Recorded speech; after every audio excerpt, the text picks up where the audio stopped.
Hello गाईस, श्री स्वामी समर्थ। आज आपण बनवणार आहे सुजीपासून पाणीपुरी। तर त्यासाठी मी 1.5 वाटी रवा घेतलेला आहे, त्याच्यामध्ये थोडंसं मीठ, थोडंसं सोडा आणि थोडंसं तेल ॲड केलेलं आहे आणि छान पाण्याने घट्टसा असा मळून घेतलेला आहे। बघू शकता अशा प्रकारे।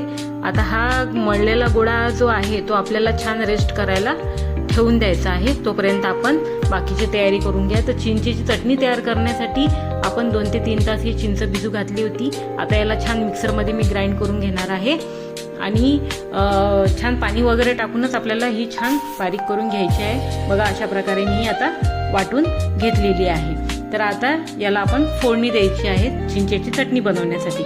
तर एका पातेल्यामध्ये मी थोडंसं तेल घेतलेलं आहे आणि हे तेल गरम झाल्यानंतर थोडंसं जिरं याच्यामध्ये ॲड केलेलं आहे।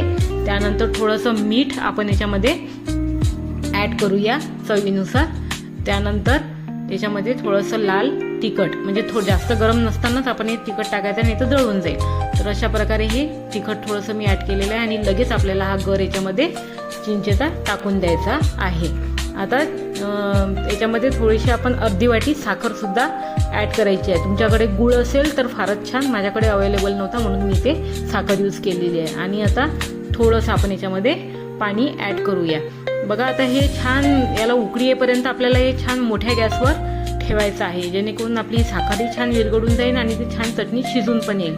तर अशा प्रकारे आणि उकळी आल्यानंतर आपल्याला फ्लेम छोटी करून द्यायची आहे, बारीक करायची आहे आणि थोडंसं 5-1 मिनिटं त्या बारीक फ्लेमवर होऊ द्यायचं आहे आणि नंतर नंतर आपली ही चटणी छान तयार होऊन जाईल। बघा अशा प्रकारे मी आता ही बारीक फ्लेमवर ठेवली होती 5 मिनिटं।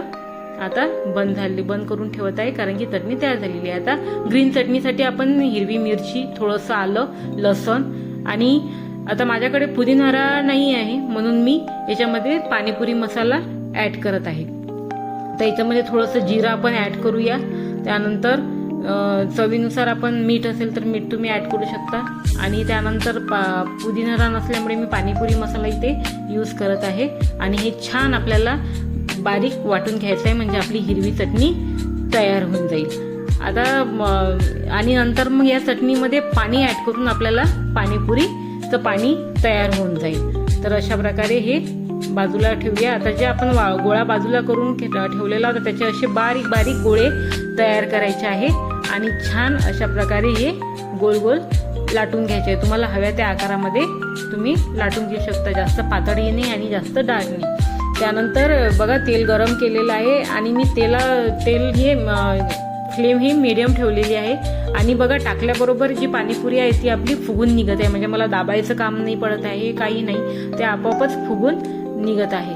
तर अशा प्रकारे बघा छान अशा प्रकारे आपल्याला ही पाणीपुरी तळून घ्यायची आहे। ह्या सगळ्या पाणीपुरी आता मी तळून घेत आहे।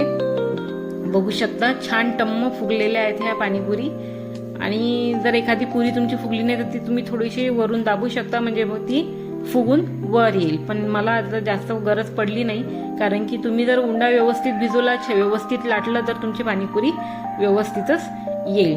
बघा अशा प्रकारे आता ह्या सगळ्या पुऱ्या मला तळून घ्यायच्या आहेत। तर बघा हे छान अशी क्रिस्पी, मी तुम्हाला तोडून दाखवते, अशी क्रिस्पी ही पाणीपुरी तयार झालेली आहे। तर बघा याच्यामध्ये मी छान बॉईल केलेले आलू, कांदा आणि थोडेसे उकडलेले पांढरे वटाणे घेतलेले आहे। पाणीपुरीचं पाणी मी तयार केलेलं होतं आणि चिंचेची चटणी। अशा प्रकारे ही माझी पाणीपुरी तयार आहे।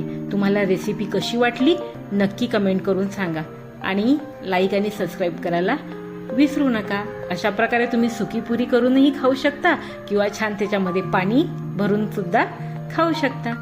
श्री स्वामी समर्थ। जय जय स्वामी समर्थ।